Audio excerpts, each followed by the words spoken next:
은혜 받으실 말씀은 디모데전서 4장 15절 말씀입니다. 디모데전서 4장 15절 말씀입니다.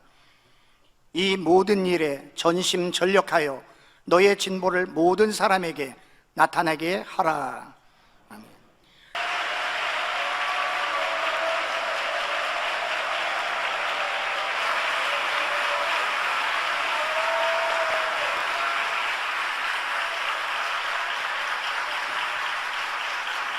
27일 교구장이신 이지영 전도사님께서 전진 믿음의 진보를 이루자라는 제목으로 말씀 증거해 주시겠습니다. 샬롬 성가대의 찬양가 니시 오케스트라 연주에 감사드립니다. 특송과 앵콜로 저희를 행복하게 해주신, 영광 돌려주신 우리 남성 중찬단에 감사드립니다. 그리고 우리 페루만민교회 엘리아스 파로미노 집사님의 또 영감어린 이 목소리와 멋진 팸플루 연주에 감사드립니다.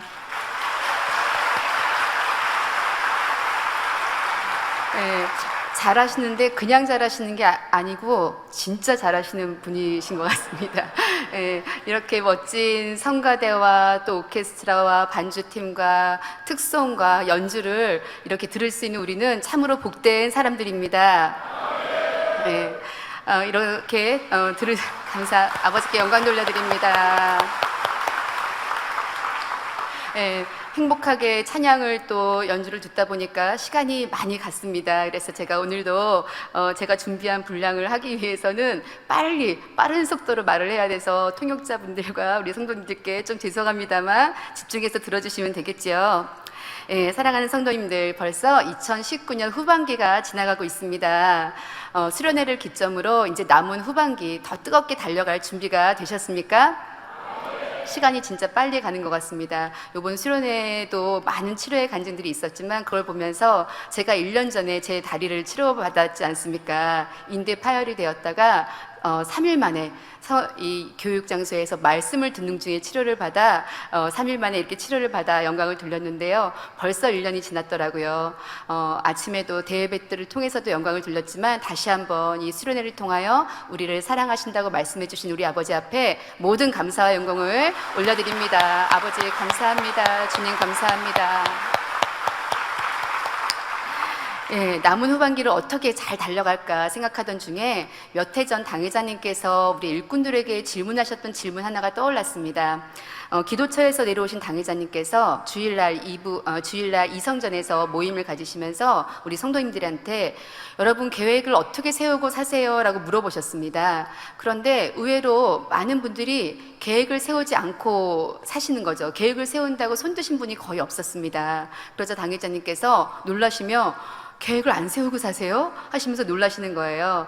물론 그 중에는 어떤 일꾼 중에는 계획을 세우며 산다고 대답하신 분도 있었지만 거의 다 계획을 세운다고 손드신 분이 없었습니다. 그러자 당회자님께서 1년 계획, 한 달 계획, 일주일 계획, 하루 계획 이렇게 세워서 잘 살아야 된다는 이제 말씀을 해주셨습니다. 계획을 세우고 산다는 이 말씀의 뜻은 하나님의 계획하심하고는 상관없이 내 뜻대로 계획을 세워서 산다는 그런 의미가 아니라 확실한 목표를 세우고 그 목표를 하나하나 이루기 위해 계획을 세워 규모 있는 삶을 살아야 한다는 의미로 말씀하셨습니다. 뚜렷한 목표가 있으면 그 목표를 위한 계획이 있고 그것을 이루기 위한 노력이 동반이 됩니다. 예를 들어 5년 뒤, 10년 뒤 내 집 장만이라고 하는 이 목표가 있다고 한다면 내가 어떻게 돈을 저축해야 되고 어디에서 쓰임새를 줄여야 되고 하는 그런 계획이 세워지게 되고 그것을 위해서 노력을 합니다. 학생의 경우라면 몇 년 뒤에 어느 대학에 어느 과에 가고 싶다라고 하는 이 목표가 생기게 되면 그것을 이루기 위해서 얼만큼 점수를 올려야 되고 어떤 것들을 준비해야 되는지 계획이 되어지고 그것을 위해 노력을 하지요. 이러한 목표를 가지고 계획을 잘 세우고 또 이루기 위해 수고하지 않으면 자신이 원했던 삶이 아닌 자신이 원하지 않는 삶을 살게 되는 경우도 볼 수가 있습니다. 이 버지니아 공과대학의 데이브 콜 교수의 연구에 따르면 이 정기적으로 삶의 목표를 계속해서 작성하는 사람들은 그렇지 않은 사람들보다 9배나 더 많은 성취를 이루었다고 합니다. 그러나 현대인의 80% 정도는 삶의 목표조차 없다고 그런 연구 결과를 낸 적이 있는데요.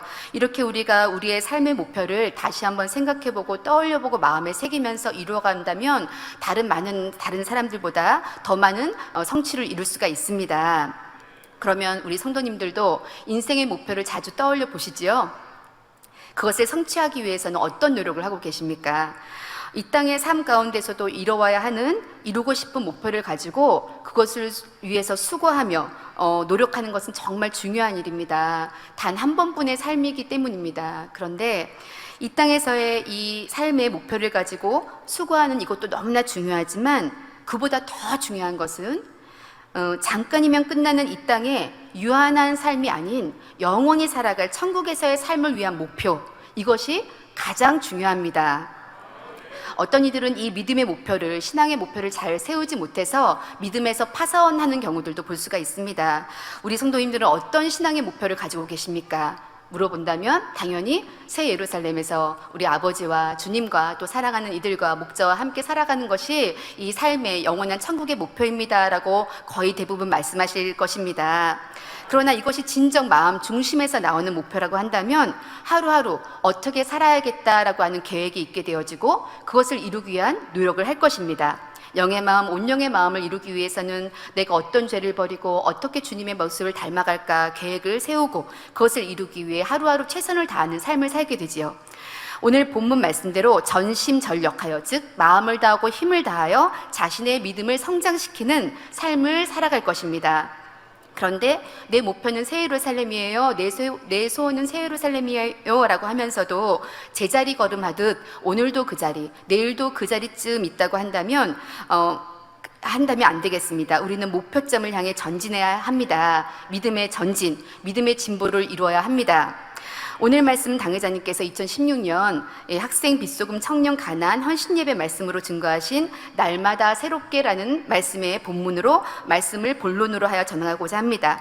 올해 남은 시간을 어떤 영적인 목표를 세우고 또 어떻게 그 목표를 이루기 위해 하루하루 살아가야겠는지 다시 한번 생각해 보시는 시간이 되시기를 바랍니다.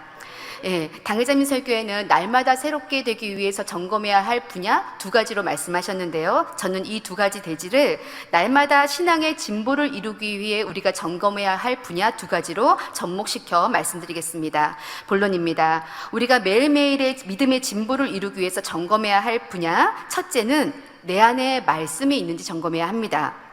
우리가 어느 목적지를 향해 가려면 길을 알아야 갑니다. 더더군다나 처음 가는 길이라면 지도나 내비게이션을 의지하여서 가야 하지요. 그처럼 우리가 천국을 향해 갈 때 무엇보다 더 좋은 천국 새 예루살렘을 향해 가려면 그 길을 알려주는 지도가 필요합니다. 이 지도가 바로 아버지 하나님의 말씀입니다. 하나님을 만나고 체험하는 방법도 말씀 안에 있고 영의 마음, 온영의 마음을 이루는 것도 말씀 안에 있고, 그러니 하나님을 만나고 체험하기 위해서는 먼저 십자가의 도를 양식 삼으라 라고 말씀하셨습니다. 하나님의 사랑이 안 느껴져요, 주님을 못 믿겠어요 라고 말하는 사람들에게 이같이 말씀하셨습니다. 당회자님의 말씀입니다. 참 자녀를 얻기 원하신 아버지의 마음과 우리를 위해 생명 주신 주님의 희생을 안다면 어찌 그 사랑을 느끼지 못하겠습니까? 라고 말씀하시며, 그러니 십자가의 도를 먼저 양식 삼으시라고 말씀하셨습니다. 물론 양식 삼는다는 것이 머리로 지식으로 삼는다는 것은 아니지만 먼저는 지식적으로도 알아야 우리가 그 말씀을 붙들고 기도하며 깨우쳐 나갈 수가 있습니다. 만약에 천국 소망이 없다면 천국 책자를 읽으면서 천국에 대한 소망을 구해야지요. 응답받을 것이 있다면 7명의 말씀을 붙들고 기도하며 내게 무엇이 부족한지를 채워나가면 됩니다. 공부를 잘하기 원하는 학생들이라면 공부 잘하는 비결을 들고 듣고 실천하면 되지요. 영의 마음을 이루기 원한다면 사랑장, 또 성령의 9가지 열매 등의 말씀을 통해 자신의 악을 버리고 선으로 채워가면 됩니다. 이렇게 말씀이 이 안에 있으면 하나님을 체험하고 만날 수 있다는 것을 한 성도님의 간증을 통해 전해드리겠습니다. 장결자였다가 작년 10월에 돌아오신 저희 교구 남성도님의 간증입니다. 이분이 2009년 이후에 장결자가 되셨는데요. 그런데 몇 해 전, 한 3년 전인가요? 그때 꿈에서 당회자님께서 나오셨다고 합니다. 당회자님께서 꿈에서 신방해 주셔서 남자분이신데도 깨어나 눈물을 펑펑 흘리시면서 교회로 돌아가야 되겠다라고 생각을 하셨습니다. 그런데 그만 바로 돌아오지를 못하고 미적거리던 중에 작년에 이제 교회의 소식을 들으시고 이제 정말 돌아가야겠다 하고 작년 창립을 기점으로 돌아오신 것입니다. 오자마자 무엇을 하셨냐면요, 주일 성수를 어떻게 해야 되는지, 11조를 어떻게 드려야 하는지 먼저 당회장님의 말씀을 찾아 들으셨습니다. 그 전에 교회 출석할 때에도 제가 보니까 주일을 건너 지키셨더라고요. 그런데 돌아와서는 제대로 신앙생활 해야 되겠다라고 생각하셨던지 먼저 주일 성수와 11조 말씀부터 찾아 들으셨습니다. 그리고 그 말씀을 따라 지키기 시작했습니다. 이사야 58장 13절 14절에 만일 안식일에 내 발을 금하여 내 성일의 오락을 행치 아니하고 안식일을 일컬어 즐거운 날이라 여호와의 성일을 존귀한 날이라 하여 이를 존귀히 여기고 내 길로 행치 아니하며 내 오락을 굳지 아니하며 사사로운 말을 하지 아니하면 내가 여호와의 안에서 즐거움을 얻을 것이라 내가 너를 땅의 높은 곳에 올리고 내 조상 야곱의 업으로 기르리라 하신 말씀대로 이 주일 예배를 다 드리고 집에 가서는 주시엔을 켜고 또 자정이 되기까지 말씀을 듣고 찬양을 듣고 이렇게 주의를 지키셨습니다. 이분이 집에 들어가는 길에 이 편의점에 들려서 커피 한 잔을 탁 사서 마시는 것을 굉장히 좋아하신대요. 그런데 그날만큼은 밤 12시 자정까지 꾹 참았다가 사사로운 일을 즐기지 않으시려고 커피를 마시고 싶은 마음을 꾹 참으셨다가 자정이 땡 넘어서야 달려 나오셔서 얼른 편의점으로 가셔서 커피를 마셨다고 합니다. 11조도 당회장님이 하시듯 이 지갑에 칸을 분리해서 아버지 앞에 드리는 것은 따로 먼저 떼어서 구별하여 놓고 정성껏 드리셨습니다. 이렇게 말씀을 찾아 듣고 행하며 아버지를 만나기 위해 구하던 중에 어느새 봄이 되었습니다. 한 5, 6개월이 흐른 것 같습니다. 꽃잎이 흩날리고 따스한 바람이 부는 기분 좋은 봄이 되니 이 꽃 구경을 가고 싶으신 것입니다. 구경만 할 거니까 괜찮겠지 하는 마음으로 주일 예배를 마치고 집으로 바로 돌아가지 않으시고 공원으로 가셨습니다. 꽃도 보고 지나가는 사람들도 구경하고 그래도 돈은 안 쓰신 것 같아요. 그렇게 봄바람을 즐기고 집으로 돌아갔습니다. 그 다음 주에도 예배 후에 집으로 바로 가지 않으시고 공원에 또 들리셔서 그렇게 봄바람을 만끽하셨죠. 그리고 또 세 번째, 주일이 다가오는 토요일이 되었는데 다음 날도 예배를 마치고 봄을 즐길 생각을 하니까 마음이 설레셨던가 봐요. 그래서 내일 예배, 주일 저녁 예배 누가 설교하시지? 라고 생각하셨대요. 은혜를, 말씀을 사모해서가 아니라 빨리 끝내주셨으면 좋겠다. 예, 그런 마음이 들었다고 합니다. 그리고 주일 아침이 되었습니다. 어떤 일이 일어났을까요? 어젯밤까지 멀쩡했던 다리에 심한 통증이 느껴졌습니다. 발을 땅에 딛지도 못할 정도의 통증이라 간신히 쩔뚝거리면서 운전해서 교회를 왔다고 합니다. 예배를 마치고는 통증의 원인을 알고자 병원에도 들리셨습니다. 근데 병원에서는 원인을 알 수 없는 통증이라며 굉장히 난감해했습니다. 그러니 집에 돌아오신 성도님은 먼저 자신을 돌아보셨겠죠. 들은 말씀이 있지 않습니까? 세상에 대한 마음이 틈타 주의를 더 거룩히 지키지 못하고 사사로운 일을 취한 자신을 돌아보며 회개하였습니다. 그리고 기도도 받으셨겠죠. 그러면서 생각하셨습니다. 이 통증이 어떤 이유로 왔는지 내일 아침이 되면 알리라. 예.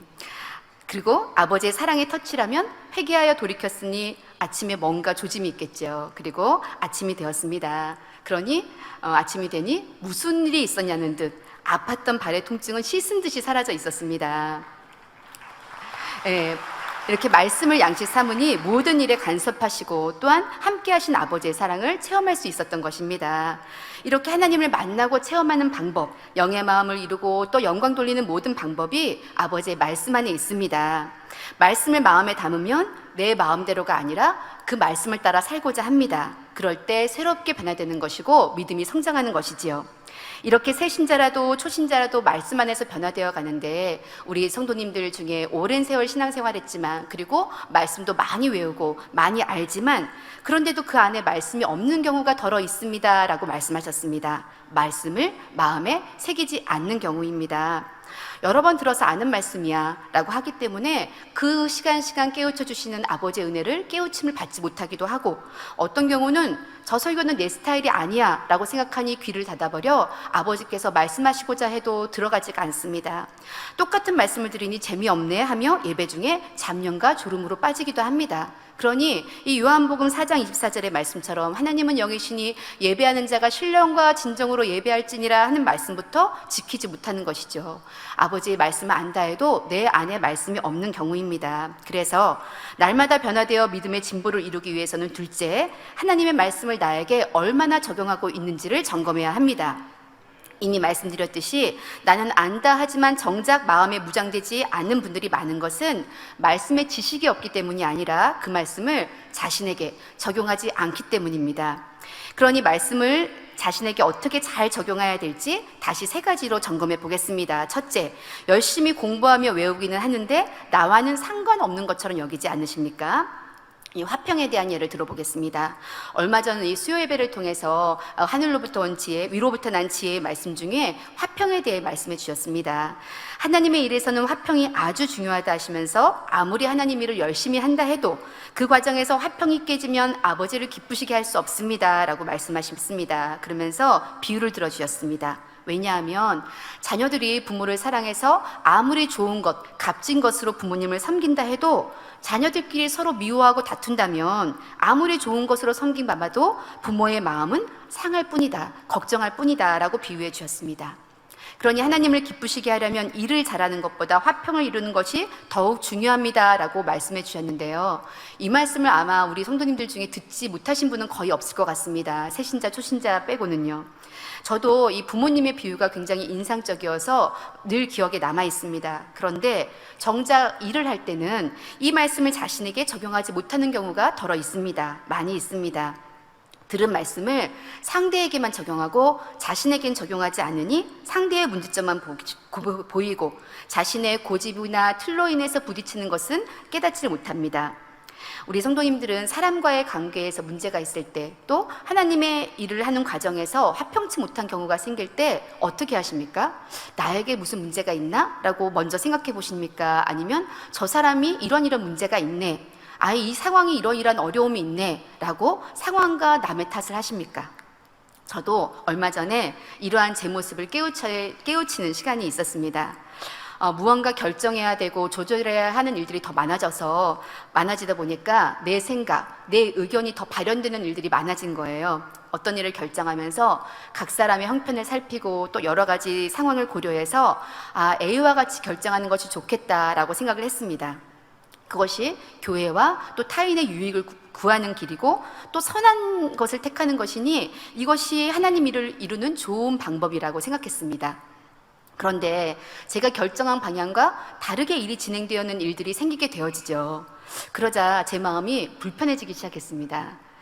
이렇게 하는 게 좋은데 왜 저렇게 되어지지? 하면서 마음이 조금 불편했습니다. 근데 시간이 지나니 이 심정이 답답해지고 더 시간이 지나니 생각까지 많아져서 이 충만함까지 잃어버리게 떨어지는 그런 상황이 되어졌습니다. 그러면서 그렇게 한두 달을 충만함이 좀 떨어진 채로 지내다 보니까 심지어는 이게 몸에까지 영향을 미쳐서 손과 발에 힘과 맥이 다 빠지고 그래서 좀 유령처럼 걸어 다녔습니다. 힘이 없어지고 여기저기 이렇게 문제가 생기는 거예요. 어떤 날은 배탈이 나고 어떤 날은 체하고 어떤 날은 몸살이 나고 어떤 날은 일어나질 못하고 이런 상황이 되어지는 일들이 이제 가끔 물론 바로바로 기도를 받고 몇 시간 안에 아니면 또 그 다음 날 회복하긴 했지만 이런 일들이 잦아지는 것입니다. 우리 성도님들 중에서는 교구장님 신경 쓸 일이 많으셔가지고 몸이 그러시죠 라고 위로를 해주셨습니다. 저도 생각하기를 내가 아버지를 이루려고 간절하고 그만큼 고민하다 보니까 이렇게 힘이 드는구나 라고 생각을 했습니다. 그런데 이 사명을 감당하기 힘들 정도로 몸에 힘이 빠지고 이렇게 맥이 없어지니 불현듯 다시 한번 생각을 해보게 되었습니다. 내가 맞나? 내가 옳은가? 내가 옳다면, 내가 주장하는 것이 하나님의 뜻이라면 이 옳다고 하는 증거가 있어야 되지 않은가? 물론 옳다고 하는 증거가 권능으로 이런 능력으로 나타나는 이런 차원도 있지만 먼저 저는 제 자신의 열매의 분야를 살펴보았습니다. 내가 하나님 뜻을 쫓겠다고 하는 사람인데 가장 기본적인 하나님의 뜻은 쫓지 않으면서 이 일은 내가 하나님 뜻을 쫓는 거예요 라고 말하는 것이 안 맞는 것 같은 거예요. 무슨 말씀이냐 하면 우리를 향하신 하나님의 뜻을 명확히 말씀해 주시지 않았습니까? 항상 기뻐하라, 쉬지 말고 기도하라, 범사에 감사하라. 이는 그리스도 예수 안에서 너희를 향하신 하나님의 뜻이니라. 너무나 정확히 알려주셨는데, 그런데 저는 기쁨이 조금 줄어들고 감사의 고백도 줄고 하나님의 일을 위해서라 하면서 더 불같이 충만하게 기도하지 못하는 이 제 모습을 보면서, 이렇게 가장 기본적인 하나님의 뜻을 행치도 않으면서 내가 지금 나는 하나님의 뜻을 쫓기 위해서 수고하고 있다라고 하는 말이 안 맞는 것 같다는 생각이 들었습니다. 그래서 제가 내가 정말 옳은가? 다시 한번 생각해보자 하고 저를 먼저 내려놓았습니다. 그러자 아버지께서는 또 다른 깨우침을 주기 시작하셨습니다. 제가 항상 아버지 뜻과 동일하지만은 않았다는 것을 깨우쳐 주시는 거예요. 이 하나님 뜻이 명백한 성경상의 일화 중에서도 이제 솔직히 말씀드리면 저는 납득이 좀 덜 되거나 이해가 가지 않는 경우들이 더러 있었거든요. 믿음이 성장함에 따라 이해가 되더라고요. 그러니까 아버지의 말씀이 다 물론 옳습니다. 그거 저도 당연히 인정하지요. 그런데 제가 생각해 볼 때 이건 유괴 사람들 입장에서는 그럴 만도 한데 라고 유괴 사람 입장에서 제가 이해하는 일들이 있는 것입니다. 몇 가지 경우를 들어드리겠습니다. 욥의 경우입니다. 당연히 욥은 온전한 사람인데 괜히 하나님이 연단하셔서 꼭 참으니 복 주시더라 이렇게 설교하시는 분들이 있죠. 다른 데서는. 그런데 이런 분들의 설교가 당연히 납득이 되지 않습니다. 그런데 당회자님께서는 행위 온전했던 욥을 연단하신 이유를 설명해 주셨습니다. 마음 깊이 있는 본성 속의 악까지도 발견하여 버리게 함으로 하나님의 참 자녀로 만드시고 또 그로 인해서 더 큰 축복을 주시고자 하셨습니다. 이러한 하나님의 깊은 뜻을 우리가 풀이받지 못했다면 하나님을 오해했겠죠. 멀쩡한 사람 시험하시고 다시 축복 주시는 이 마음대로 하신 하나님이라고 오해할 뻔했습니다. 그러나 우리가 욥을 연단하신 이유를 알고 나면 하나님의 깊은 사랑을 깨우칠 수가 있죠. 그래서 저도 이렇게 욥에 대한 시험을 이해하게 되었습니다. 그런데 생각을 동원해 보면 이 부분에 있어서 또 의문이 생기는 것이 있습니다. 욥을 축복해 주시고자 욥의 자녀들을 일순간에 죽어버렸네. 아이고 욥의 자녀들은 무슨 죄야? 하면서 욥의 자녀들에 대해서는 측은한 마음이 드는 것이 있었던 것입니다. 물론 성경에는 구구절절히 다 쓸 수가 없습니다. 아마 그 구구절절한 사연을 다 썼다면 이 성경책을 우리가 다 읽지 못하겠지요.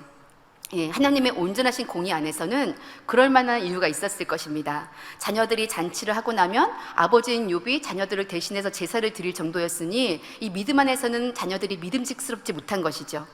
그런 관점에서 아마 추측해 본다면 어떤 자녀는 일찍 데려가시는 것이 그에게 구원을 주는 기회였었던 자녀일 것도 있을 것이고, 어떤 자녀는 마음에 너무 악이 많아 욥의 근심이 될 수밖에 없었던 자녀도 있을 수 있고, 이렇게 등등 이유가 있을 수 있습니다. 회전하는 그림자도 없으신 아버지 하나님의 공의와 사랑의 법칙 안에서는 온전치 않을 일이 없습니다. 그러나 제가 육신의 생각을 동원해 본다면 욥의 자녀들의 욥 한 사람을 축복하시기 위해서 그의 자녀들을 데려가신 것이 이해가 안 되었을 때가 제가 이제 어린 신앙일 때는 더 있었던 것이죠. 자, 또 다른 예는 라합입니다. 여러분 생각에 라합은 의로운 사람입니까? 의롭지 않은 사람입니까? 의로운 사람이죠. 여리고성을 정탐하러 온 이스라엘 사람들을 선대하고 도와주어서 이후에 여리고성이 무너졌을 때, 정복당했을 때 라합의 가정은 살아남았고 이스라엘 사람들 가운데 살면서 나중에는 다윗의 계보에까지, 그러니까 나중에 주님의 계보에까지 오르게 되었습니다. 그런데 저는 근데 여리고성 백성들 편에서 보면 어떻습니까? 참으로 원망스러운 사람입니다. 나라를 배신했다고 볼 수 있지 않겠습니까? 사람의 상식과 일반적인 양심으로는 그들이 보는 편에서는 배신자라고 볼 수가 있는 것이죠. 그래서 제가 생각하기를 예전에 여리고성 백성의 입장에서 보면은 라합이 좀 얄밉겠다라고 제가 그렇게 이해를 한 적이 있었다는 것입니다. 그러나 이 전능하신 하나님의 소문만 듣고도 하나님을 경외하고 그의 택하신 백성을 선대한 선한 마음을 가진 여인이었습니다. 그러니 제가 하나님의 관점과 제 관점을 일부러 맞추지 않으면 일치하지 않는 부분일 수도 있었던 것이죠. 마지막 한 가지 더 예를 들어보겠습니다. 이 주님께서 비유로 들어주신 포도원 농부의 비유입니다. 다 아시는 내용이지요. 포도원 주인이 포도원에서 일할 일꾼들을 아침 일찍부터 구해서 일하게 했습니다. 일당 얼마를 주고 포도원에서 일하도록 했습니다. 그런데 점심쯤 돼서 시간이 지나서 밖에 나가보니까 일자리를 못 구해서 놀고 있는 사람들이 있는 거예요. 그래서 그들을 불쌍히 여겨서 낮부터 들어와서 일하게 했지요. 그런데 저녁에 나가보니, 일이 끝날 때쯤 돼서 나가보니 저녁에도 여전히 놀고 있는 사람들이 있습니다. 주인이 그들도 불쌍히 여겨서 한두 시간밖에 남지 않은 일거리지만 들어와서 또 일하게 했습니다. 자, 여러분이 포도원 주인이라면 이들에게 어떻게 일당을 지급하시겠습니까? 저라면 차등을 두어 지급할 것 같습니다. 아침부터 많이 일한 사람은 많이 주고, 늦게 와서 조금 일한 사람은 조금 주고 할 것 같습니다. 그런데 주인은 아침부터 일하는 사람이나 또 한두 시간밖에 일하지 않은 사람이나 동일하게 일당을 주었습니다.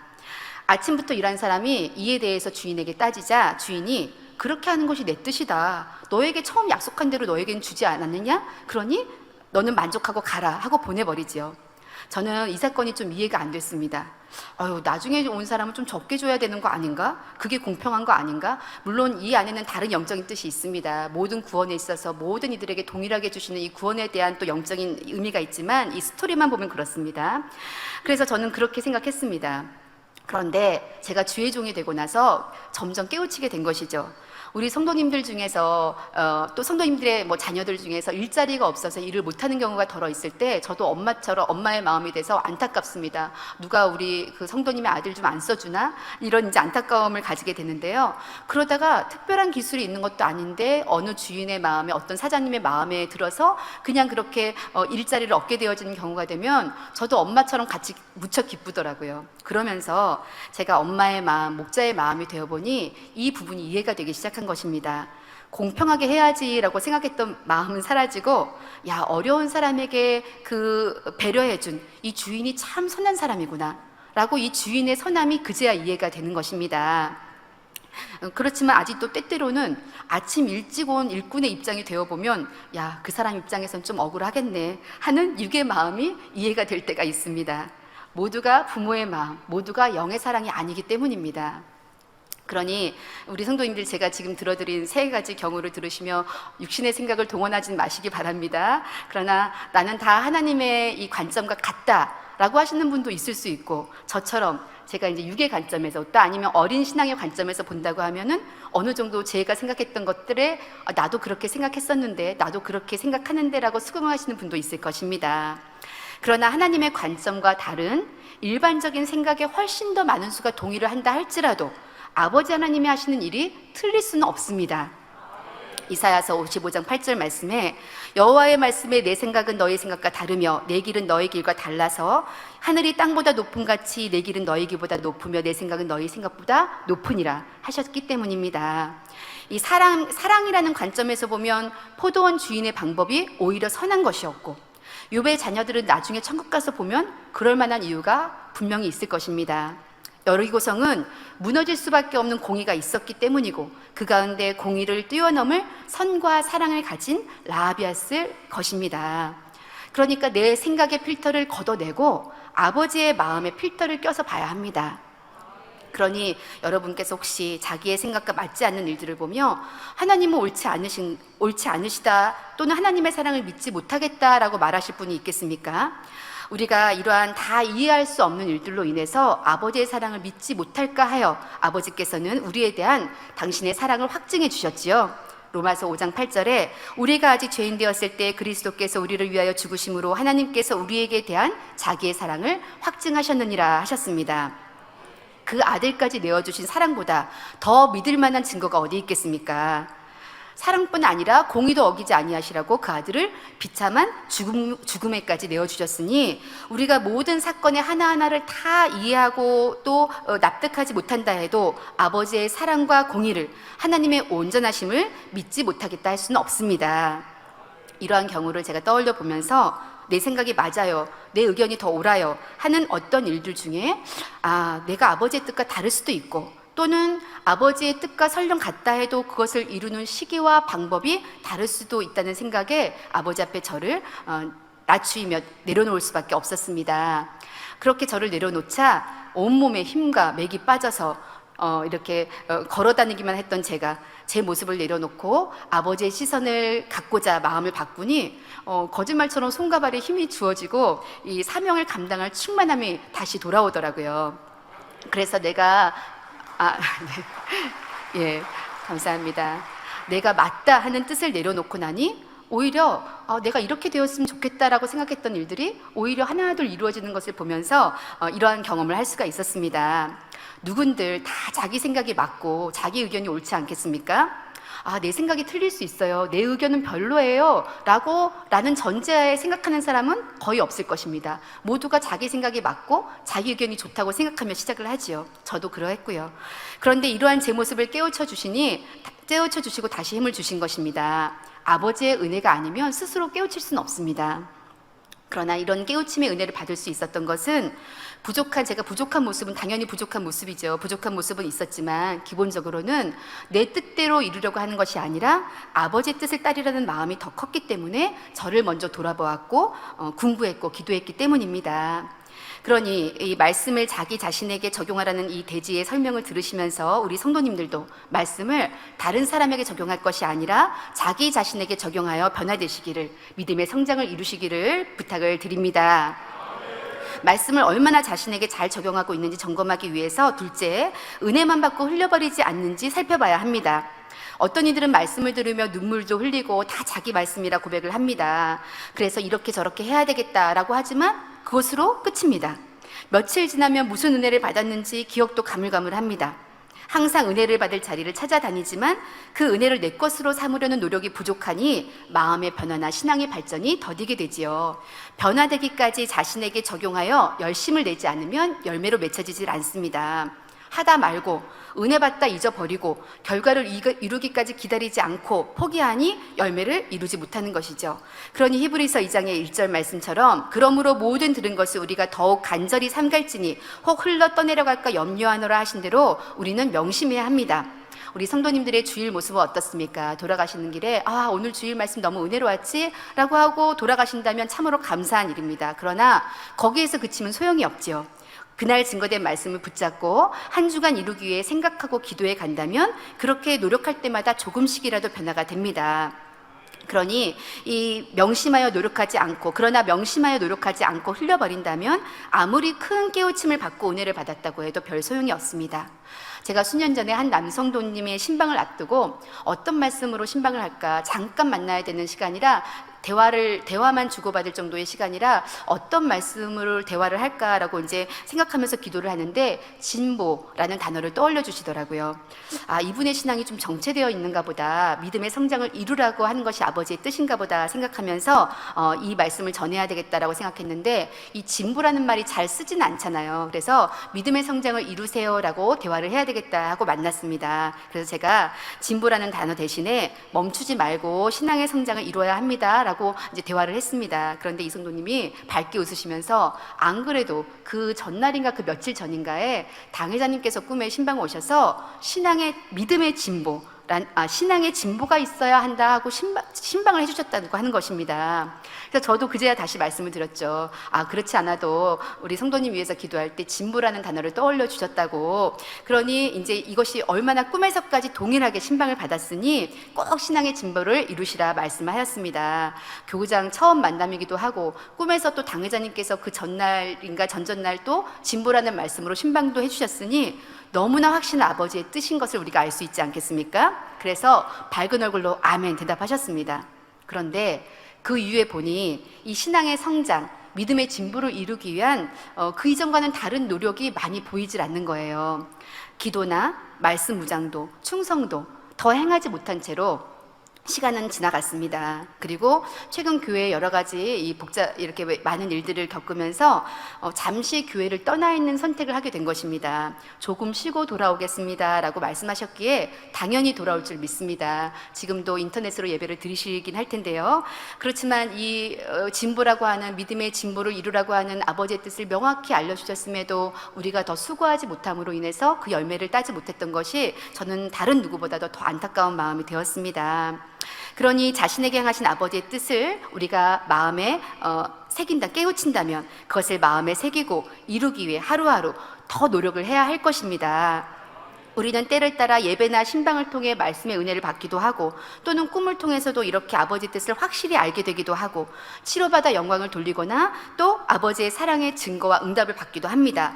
그러니 그 받은 은혜와 사랑을, 깨우침을 마음에 새겨야 하지요. 받은 은혜를 갚기 위해, 주신 깨우침을 이루기 위해 전심전력하여 이루어야 합니다. 조금씩이라도 변화되기 위해 노력을 멈추지 않는다면 내 안에 계신 성령께서 기뻐하시니 신앙생활이 행복하지요. 그런 노력을 쌓아가면 특별한 때 믿음이 부쩍 성장하도록 은혜를 주시니, 우리 성도님들 받은 바 은혜를 마음에 새기시고 전심전력하여 매일매일 변화되는 행복한 신앙생활을 이루시기를 부탁을 드립니다. 말씀을 자신에게 적용하고 있는지 점검하기 위해 셋째, 주신 은혜에 감사하여 얼마나 봉사하고 충성하는지 살펴봐야 합니다. 시편 116편 12절에 여호와께서 내게 주신 모든 은혜를 무엇으로 보답할꼬 하신 대로, 말씀을 통해 은혜가 임하면 자기 혼자 은혜가 받는 것으로 족하지 않습니다. 주님을 위해 뭔가가 하고 싶어집니다. 노래하기를 즐겨하던 분은 성가대에 들어가 영광 돌리기를 원하고, 특별한 달란트가 없어도 성교회에서 충성하고 봉사하고 헌신하기를 원합니다.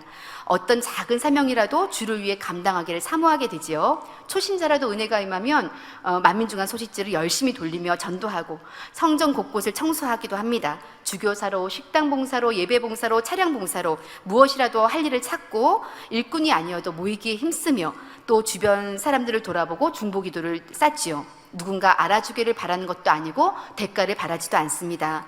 그저 은혜에 감사하고 아버지께 뭔가 해드릴 것이 있다는 것 자체가 행복해서 하니, 이런 감사의 향으로 봉사하고 충성한다면 아버지께서도 그 향을 기뻐 받으시고 믿음의 성장을 이루어 주시고 응답을 주십니다. 앞서 간증해드린 이 장결제였다가 들어오신 우리 남성도님의 간증 하나 더 드리겠습니다. 제가 몇 주 전, 2주 전, 3주 전인가에 신방 갔을 때 제 신방 오기를 사모하고 기다리셨더라고요. 간증이 많아서 간증을 하려고 기다리셨습니다. 이분이 이제 또 다른 간증이 있는데요.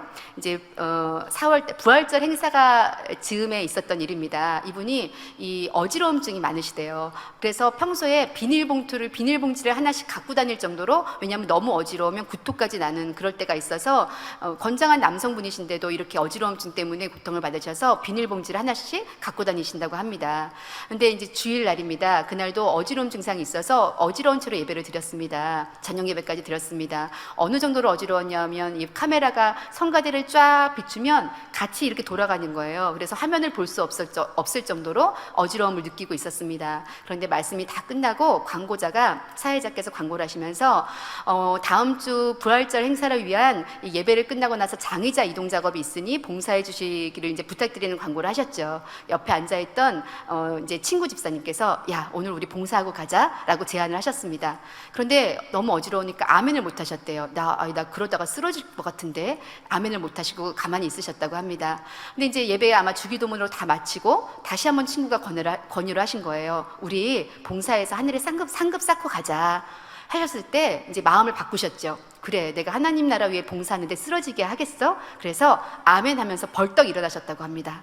그런데 그 시로 봉사도 하고 이제까지, 그 이후로 이제 한 4-5달이 지났나요? 아직까지 한 번도 어지러움 증상을 느끼지 못하셨다고 하는 것입니다. 네. 이분의 고백으로는 그 일어나는 순간 치료를 받은 것 같다고 이렇게 고백을 하셨습니다. 그러니 아버지께서 우리가 이렇게 아버지의 은혜에 감사하여 봉사하고 충성하는 것을 얼마나 기뻐하십니까? 그런데 부활절 이제 곧 2달 정도 후면은 10월 13일 창립주일이 다가옵니다.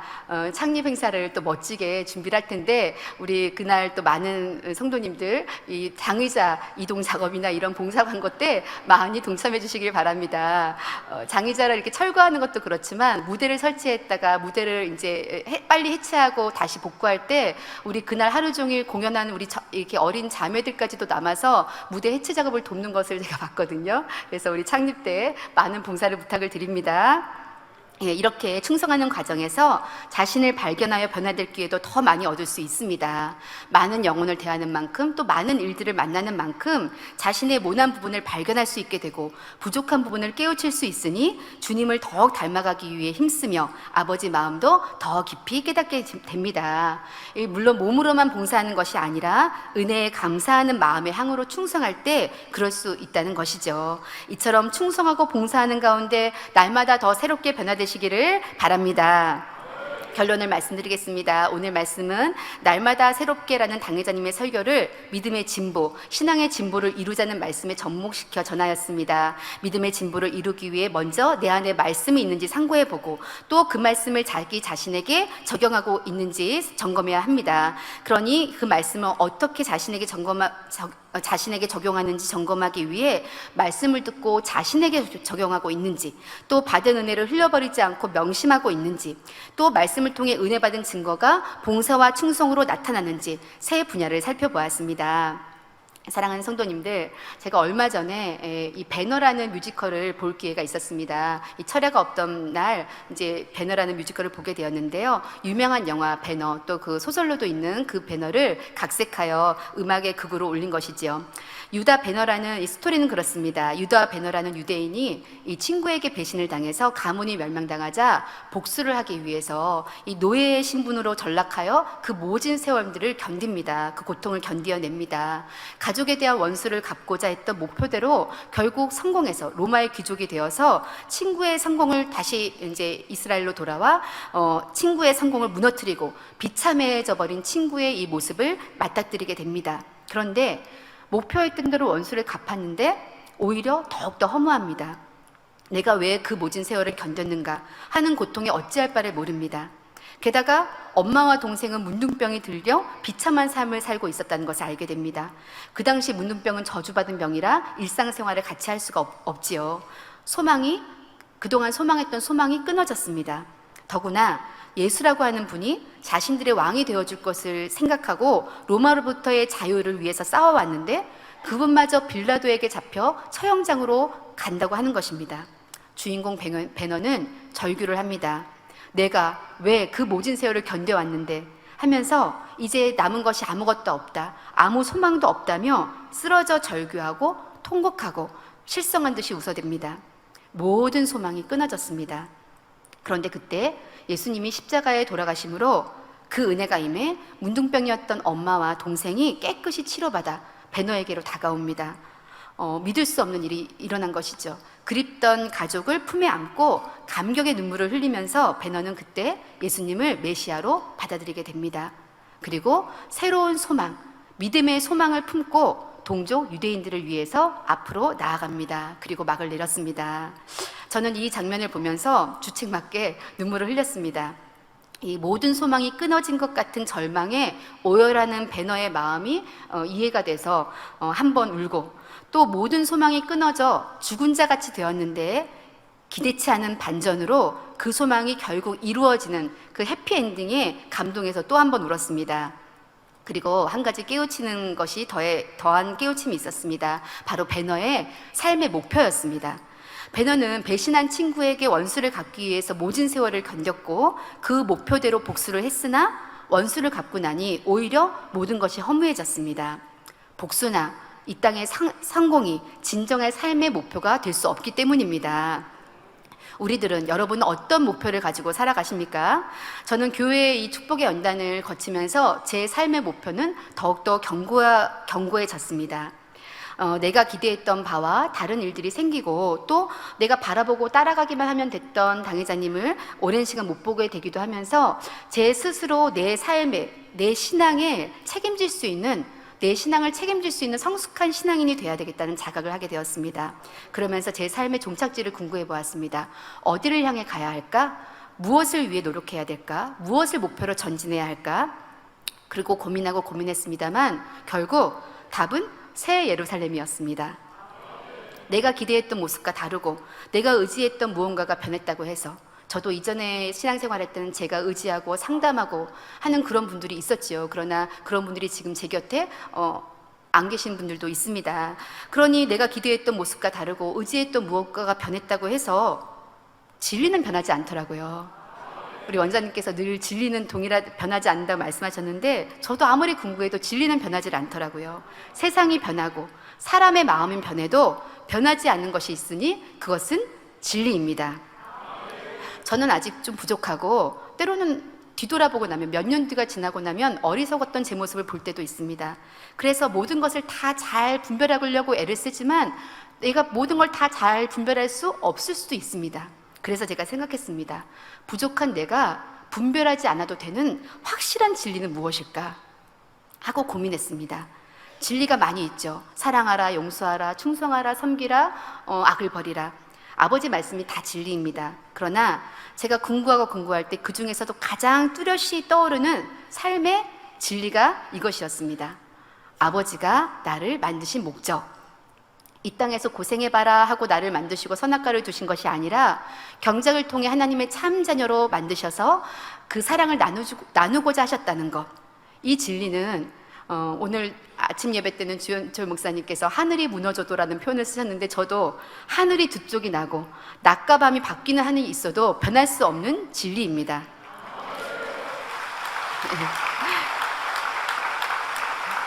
우리를 경작하시는 아버지의 마음, 이것은 아버지의 뜻은 확실히 압니다. 아무리 의심하려고 해도 의심이 안 되는 거예요. 내가 이러한 아버지의 뜻을 아는데, 나를 향하신 아버지의 목적을 아는데 어찌 내가 아버지의 참자녀가 되어야 되겠다는 목표를 버릴 수가 있겠습니까? 그래서 생각했습니다. 죽는 순간까지, 우리 주님을 맞이하는 그 순간까지 선교를 향해 전진해야지. 이 목표가 있는 한, 또 우리 만민에게 주신 이 목표가 있는 한, 우리는 믿음의 진보를 멈추어서는 안 됩니다.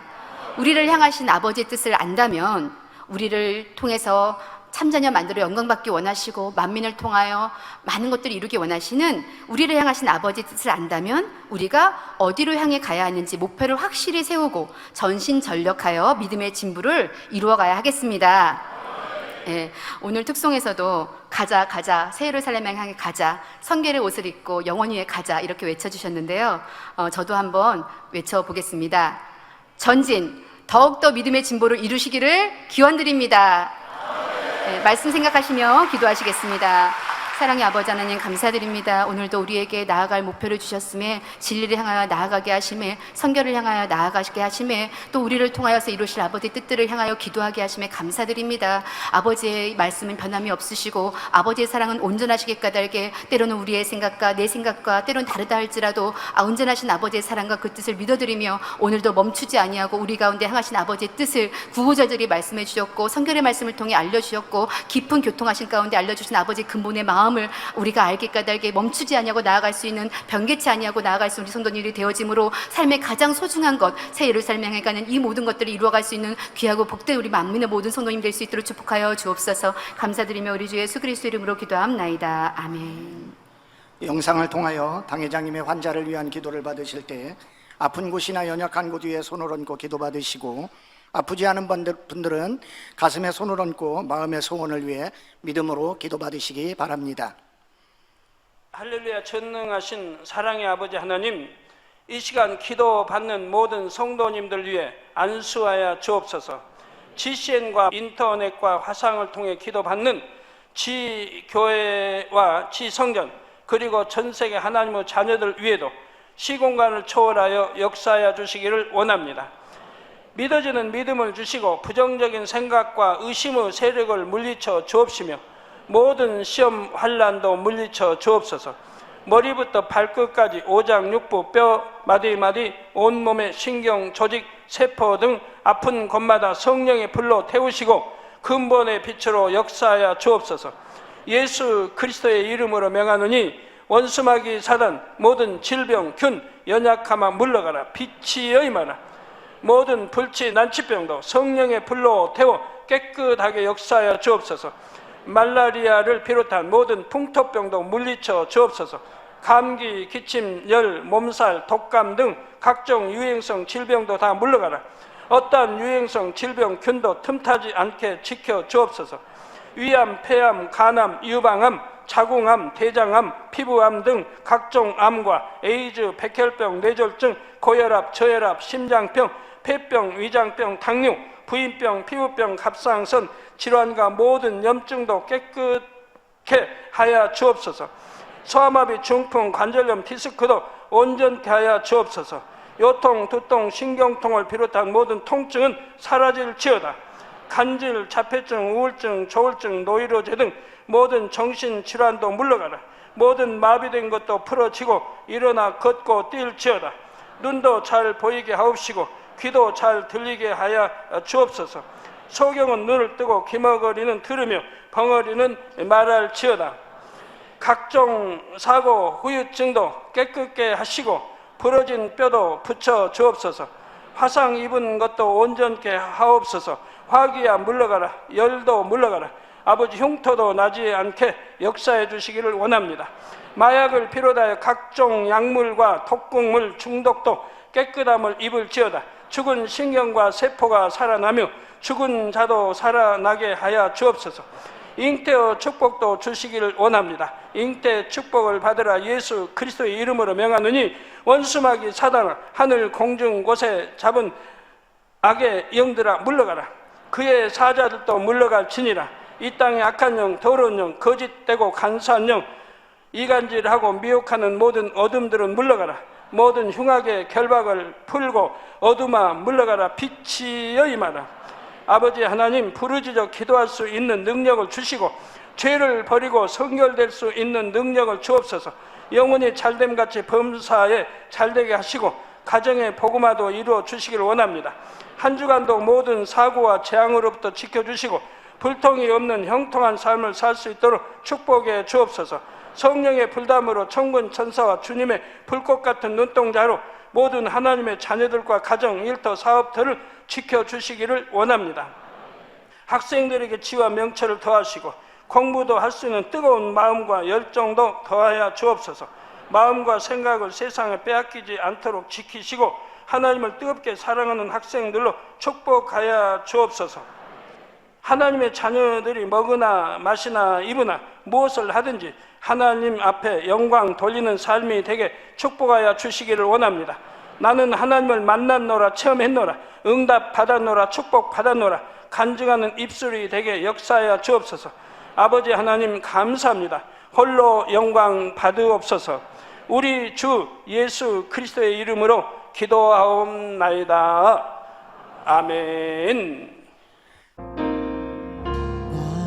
涙の中おらる主愛の主それは命与える救いの